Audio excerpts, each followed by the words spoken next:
Bonjour tout le monde. Nouvelle capsule pour la chaîne YouTube de Julie Beauregard, coach et mentor pour les parents d'enfants autistes. Donc, bienvenue à cette nouvelle capsule. Aujourd'hui, j'aimerais vous parler de la communication avec un ado autiste.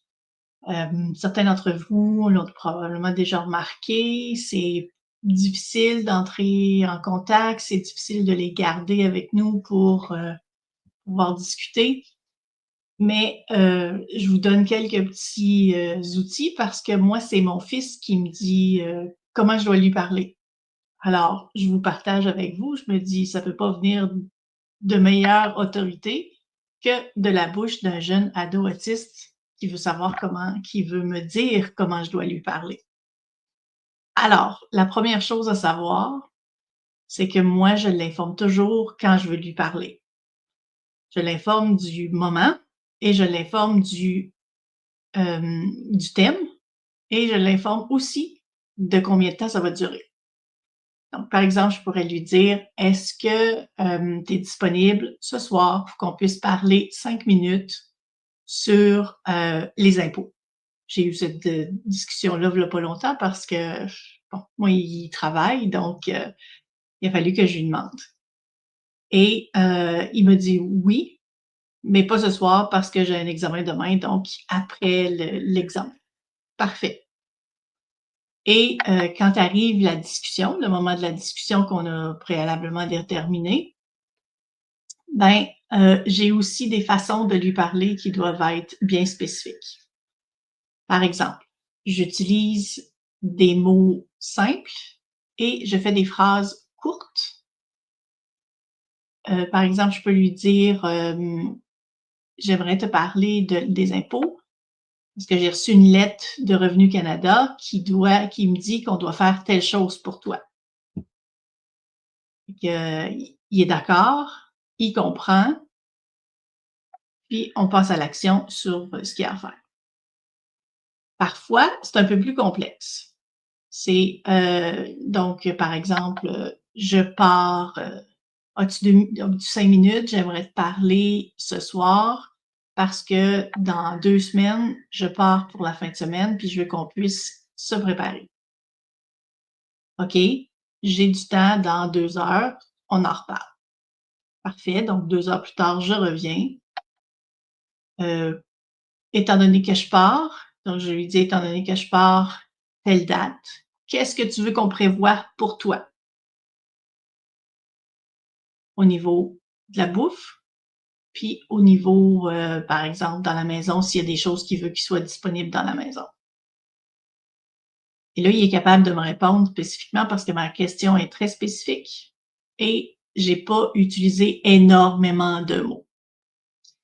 Ce qu'il me disait, c'est qu'il déteste quand j'explique en long, en large, comme les neurotypiques on peut faire, là, on explique beaucoup les concepts qu'on veut qu'ils comprennent. Donc, les grandes envolées lyriques sur des concepts, par exemple, de respect ou des concepts, pour lui, ça ne passe pas. Il faut que ce soit des petites phrases courtes, puis un temps défini.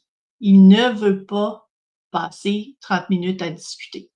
C'est aussi simple que ça. Il faut que mon message soit clair, il faut qu'il passe rapidement. Donc, si je récapitule, demander le moment où il est disponible pour parler d'un sujet, être clair sur le sujet et être clair sur le moment, le temps que ça va prendre. À partir de là, c'est pas si pire, ça va bien. Parfois, je vous dirais que ça dérape. Et là, c'est OK, on va reprendre une discussion sur ce sujet-là. Plus tard, on verra combien de temps ça nous prendra, mais voilà. Donc, je ne fais pas, comment vous dire? J'ai des interactions courtes, mais très ciblées avec mon fils pour que le message que j'ai à lui dire est direct, simple, facile. Mais s'il faut que je me prenne plusieurs fois parce qu'il faut que je le décortique, ce message-là, ben, je vais le faire aussi. Mais je ne viens pas discuter communiquer sur un sujet hyper complexe si je ne l'ai pas vraiment séparé. Comme par exemple, on est en train de parler de voter bientôt. Ben, je lui dis ce qui se passe dans le comment on fonctionne, je lui dis ce qu'il va retrouver sur le bulletin de vote, mais je vais pas trop dans les détails parce que la journée même, on va passer à travers tout le processus et là, je vais lui expliquer au fur et à mesure. Mais juste de dire: «OK, ça s'en vient. Est-ce que tu comprends le processus? Est-ce que tu veux qu'on discute de certains concepts qui vont se présenter?» Ben, lui, il me dit oui ou non, puis il me pose la question qui est pour lui est importante. Donc, et si jamais, ce que je voulais vous dire aussi, c'est que si jamais votre enfant ne répond pas tout de suite au fait que vous lui demandez: «Est-ce qu'on peut discuter? Le sujet, c'est telle chose, ça va prendre tant de minutes». Il faut lui laisser le temps de processer aussi. Le traitement d'information pour une personne autiste est un petit peu plus long. Et si jamais vous avez à répéter 5 minutes après l'avoir dit une première fois, ben réutilisez la même séquence, presque les mêmes mots, puis changez pas trop. Parce que lui, il a déjà commencé à le traiter et si vous rajoutez des mots, si vous rajoutez des concepts, ça ne fonctionnera pas tant qu'il sera pas amené un peu plus tard à rajouter de la complexité dans ses interactions. Fait que j'espère que ça vous aide et que vous avez trouvé ça intéressant. Je vous invite à vous abonner à la chaîne et aussi à aller sur mon site web. J'ai un outil maintenant qui est disponible quand vous vous inscrivez à l'infolette qui s'appelle Comment se sentir moins coupable quand on est un parent enfant autiste. Je vous dis à la prochaine.